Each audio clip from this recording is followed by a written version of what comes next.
Bowl లోపల water వేయండి. వాటర్‌లో గులాబీ పూలు వేయండి. తులసి ఆకులు వేయండి. ఇలాచీ పౌడర్ దంచినంక పౌడర్ చేసి ఈ వాటర్‌లో వేయండి. ఈ 4 వస్తువులు. ఈ బౌల్ ఏమో గురువుకు ప్రతిరూపం.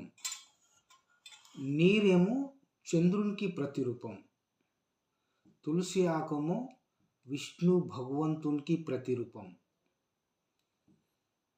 ఇలాచీ పౌడర్ లక్ష్మికి ప్రతిరూపం. ఈ 4 కలిసిన చోట ఇలా చేయటం వల్ల ఆ గృహంలో ఉన్న నెగెటివ్ మొత్తం బయటికెళ్ళిపోతుంది. ఆ గృహం పాజిటివ్‌గా మారుతుంది.